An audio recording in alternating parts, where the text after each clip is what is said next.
Чаму белорусы не размаўляюць на беларускай мове? Ну, на самом деле, еще как говорят. Забавно, что никогда не возникало у нас проблем с белорусским языком. 10 лет путешествий по миру и соприкосновения с соотечественниками никогда не приводило к каким-либо конфликтам, потому что, на самом деле, если так честно сказать, мы никогда не слышали ни от кого белорусский язык, за исключением пару лет. И вот сейчас, в последнее время, этот вопрос стал возникать. Забавно, что этот момент вот мы здесь вот застали очень активно в Польше, что это много обсуждается, задают вопросы, пишут в комментариях. Как мы видим, сейчас пошла большая, можно сказать, эпоха возрождения белорусского языка, и многие люди, белорусы, начинают говорить на родной мове.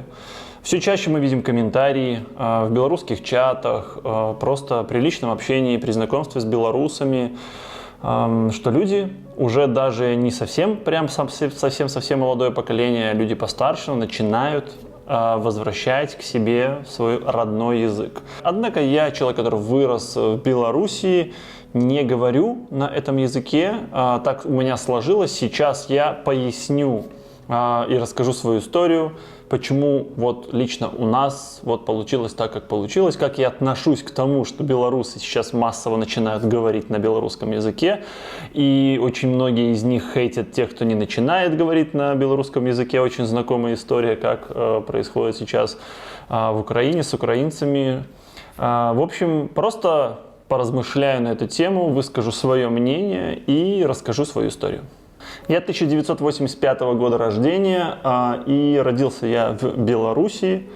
И примерно до 5 или 7 класса у нас в школе все преподавалось на белорусском языке. То есть все предметы. Я был в гимназии, и все предметы у нас были на белорусском, то есть тотально. В нашей семье никто никогда не разговаривал на чистом белорусском языке. Ну, как бы и в целом у меня родители мои педагоги по образованию, у них был чистый русский язык. Они дети Советского Союза, и в Советском Союзе главным языком был русский, и поэтому мои родители пользовались этим языком. У нас в семье это был наш семейный язык.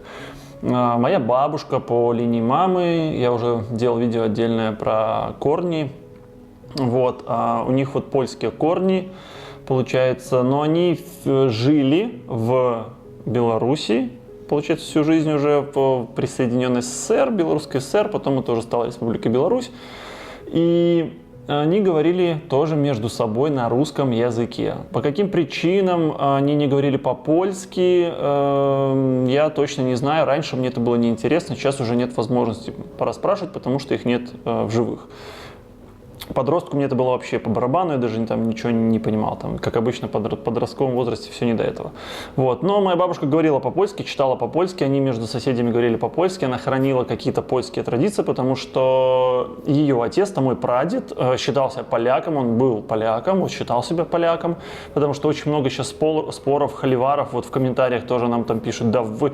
Я рассказывал, под видео, где я рассказывал про свои корни, про историю своей семьи, приходят люди, ну, как обычно, комментаторы знают все лучше, чем кто-либо еще, и начинают объяснять, как на самом деле обстоят дела, как вот в моей семье чуть ли не было. Вот это забавно, что...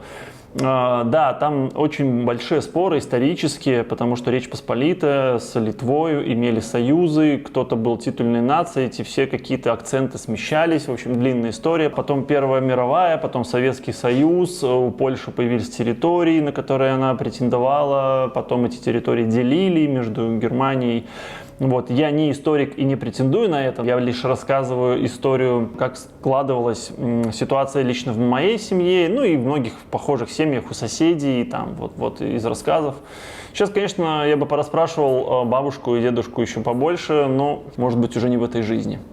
В общем, бабушка моя, как я и сказал, говорили они по-русски, основной язык был русским, потому что они жили в Советском Союзе, и их там тоже во многом обязывали, как я понимаю. Польские традиции хранились, вот особенно религиозные. Все, что и как принято праздновать у католиков, моя бабушка делала. Да, и польским языком она владела, говорила там в костеле, слушала в костеле, и тоже проповеди, и общалась с соседями. Но, повторюсь, мы возвращаемся к языку. Основной язык был русским. Я не помню, честно, честно. Вот надо рыться, я не стал, но не так суть важна. В 5 или 7 классе в Республике Беларусь принимается такой закон о втором государственном языке, о русском языке, который становится государственным, то есть он основной в стране, наряду с белорусским.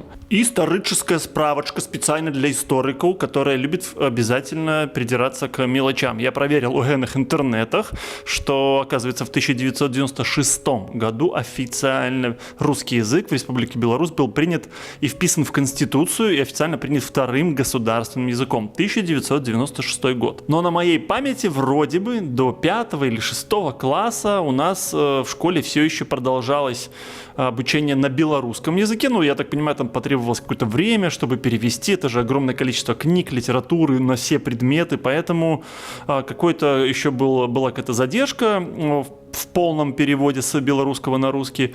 Но, тем не менее, вот она произошла, и на моей памяти примерно 5-6 класс. Пожалуйста, не надо придираться к мелочам. Тут, на самом деле, не так важно.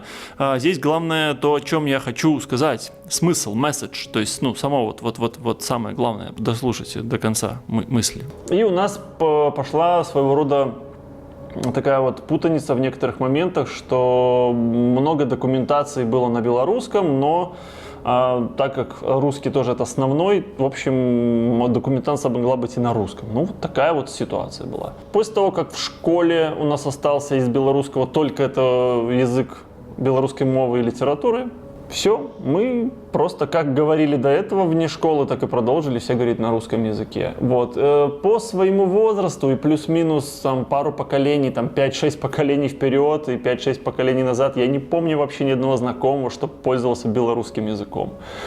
На чистом белорусском языке, вот, на моей памяти говорили, уже остались говорить только те, кто преподает белорусскую литературу, язык. Это учителя, преподаватели белорусской мовы и литературы. Вот. И я не помню ни одного знакомого, ни одного даже знакомого, чтобы он говорил на белорусском языке. Как-то так в нашем вот поколении, вот в этой прослойке, белорусский язык, стал не котироваться.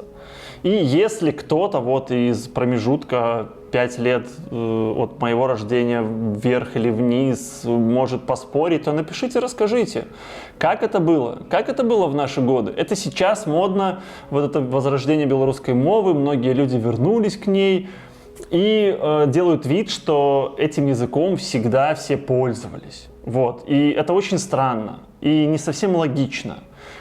Просто дело в том, что отношение к языку было вот такое, я не знаю, дискредитированное. То есть в целом как-то вот молодежь, какой мы являлись еще в школе и в универе, как-то это казалось уже типа не круто говорить на белорусской мове. Так было, и так было среди всех. То есть мы жили в этой стране, общались с широким кругом людей, так считало подавляющее большинство. Чем-то ужасным или неприемлемым тоже не считался никогда белорусский язык. Просто, не круто и все. Что молодежь еще волнует? Круто, не круто. Вот оно и было как бы не круто. Поэтому вот и на это мы все опирались. Тем более, если ты владеешь русским, это государственный язык, по сути, там уже даже экзамены в универ, там все вот такие вещи на русском языке. Зачем это? Это просто как часть культуры, которая не отрицается, которая просто есть, но ты его не осваиваешь. Возможно, кто-то пытался его освоить, это люди, которые действительно вот интересовались очень сильно историей, которые хотели знать историю, углублялись или там поступали вот в эти учебные заведения. Там это людьми двигал интерес и азарт, они овладевали этим языком,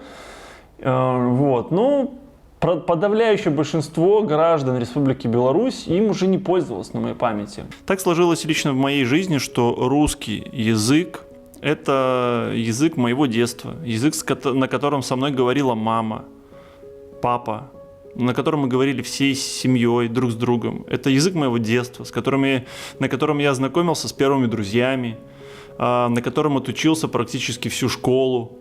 И я не знаю, как это вообще можно отменить и для чего мне это отменять. Я не пользовался этим языком для того, чтобы творить какое-то зло, чтобы распространять какой-то негатив.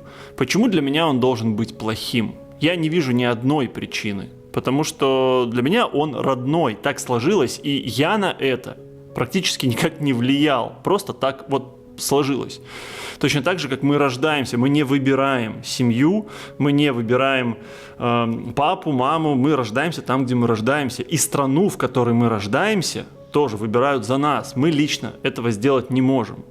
То же самое происходит с языком, на котором, начиная с нами говорить с первых дней рождения, даже еще в утробе мамы мы слышим этот язык, он становится тебе родным. И странно было бы, конечно, видеть свой адрес непонимания или упреки, почему я говорю именно на этом языке, и почему я его выбираю.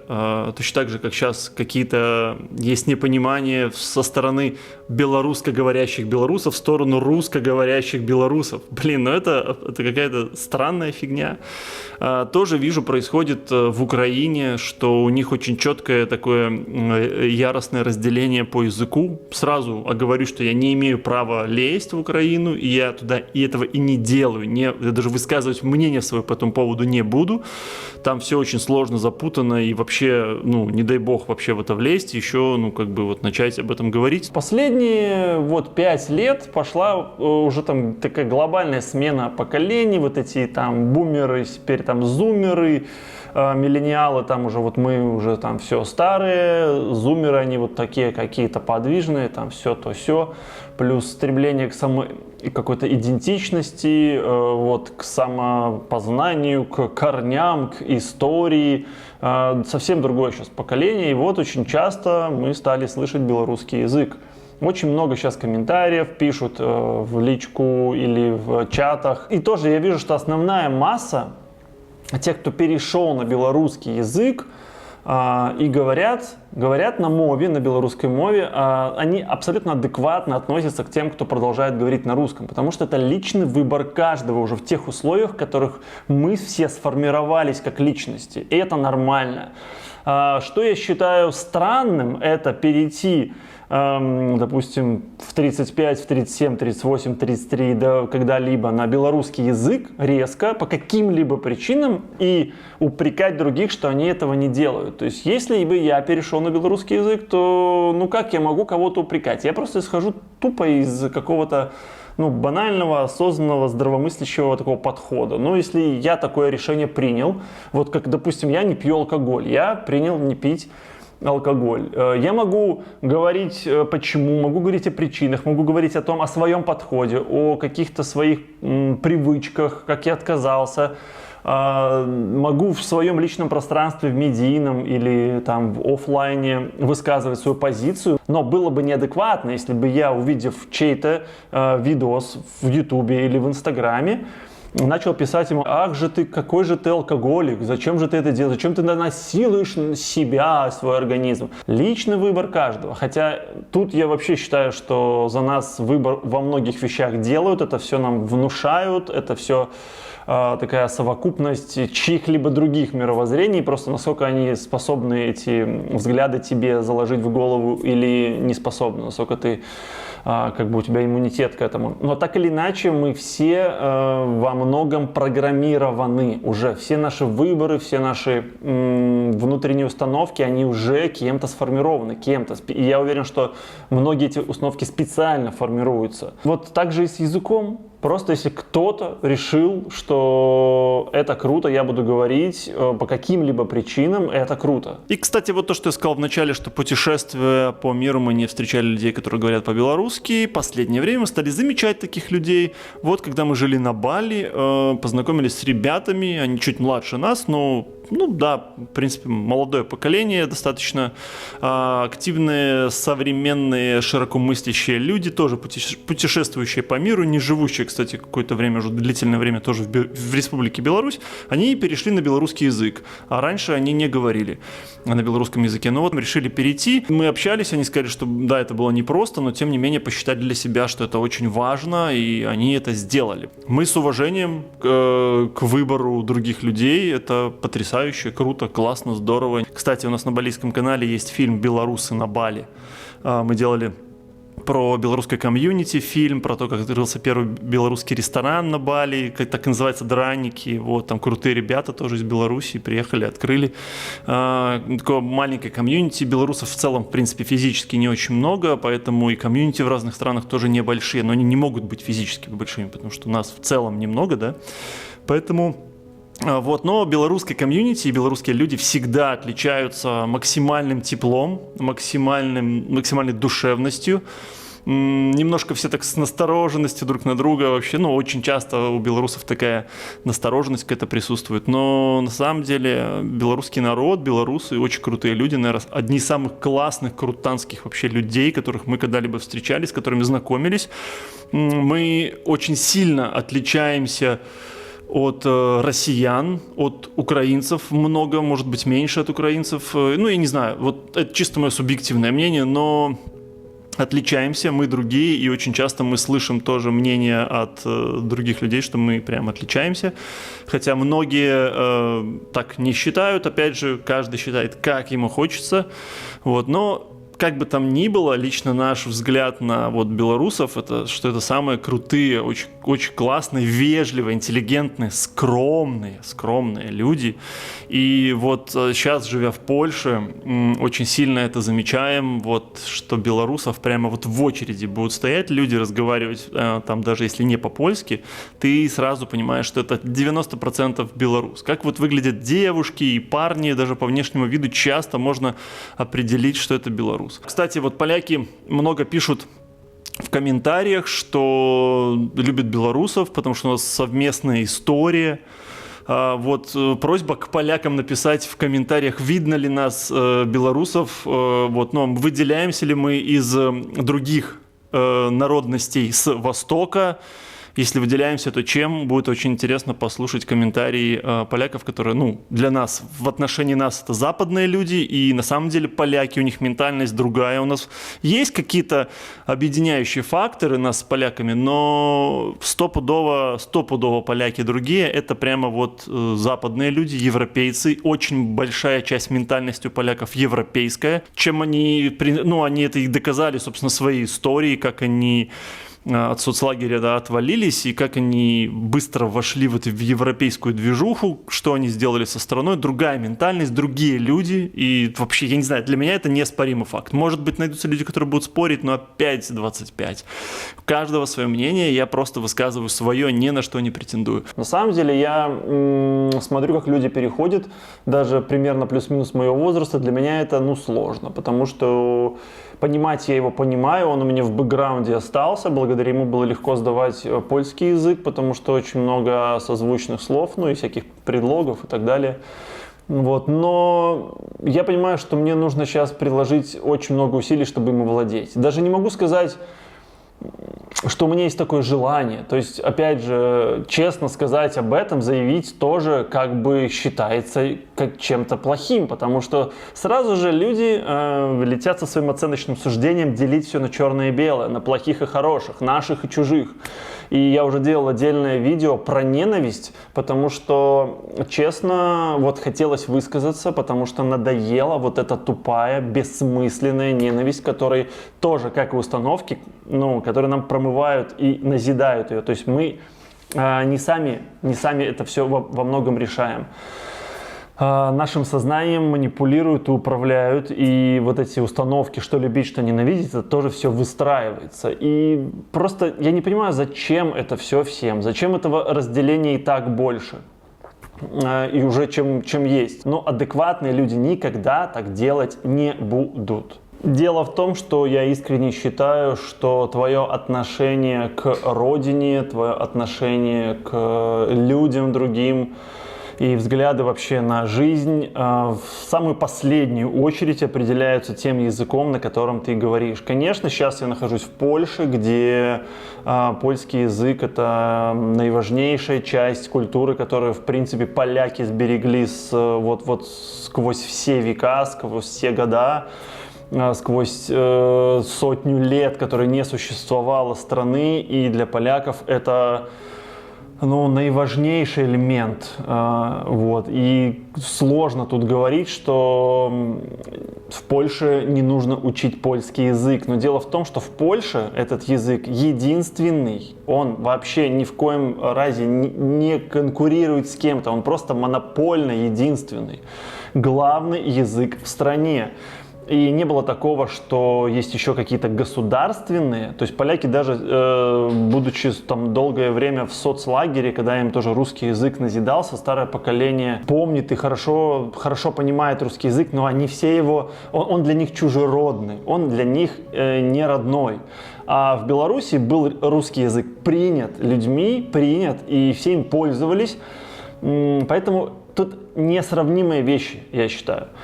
Я понимаю, что, наверное, эти мои мысли, в целом этот ролик вызовет какой-то негатив у многих людей, но дело в том, что все вызывает у людей негатив, и об этом думать, это значит вообще, типа, не высказывать свои мысли. Но я не считаю, что если у кого-то нарушены причинно-следственные связи, то это должно ограничивать других людей в праве высказывать свое мнение. Это мое мнение, и это мнение, я всегда подчеркиваю, оно не несет в себе какого-то негатива или злобы или осуждения. Это мнение просто фундаментируется на моем взгляде на жизнь, и главный месседж всего этого, что дело не в языке. Не язык делает людям зло, не язык нападает на других и уничтожает там целые страны и города. Не язык, а конкретные какие-то носители этого языка. Точно так же, как с другой стороны, другие конкретные носители этого же языка делают добро, спасают жизни, помогают, распространяют только хорошее. И с этой точки зрения это хороший язык. Потому что дело не в языке, потому что люди слишком много фокусируются на неосновополагающих вещах. Дело в людях, не в языке. Дело в конкретном человеке. Неважно, на каком ты языке говоришь, если ты злое, желчное, ненавидящее все существо. Точно так же неважно, на каком языке ты говоришь, когда ты добрый, открытый, чистый, сердечный человек, не желающий и не делающий никому зла. Поэтому мой посыл всегда максимально простой. Это смотреть на поступки человека, на то, какой он человек вообще в целом, что он делает и что он говорит, а не на каком языке он это говорит. Потому что язык — это важно, но первостепенно все равно поступки и действия и мотивации, чем человек мотивирован.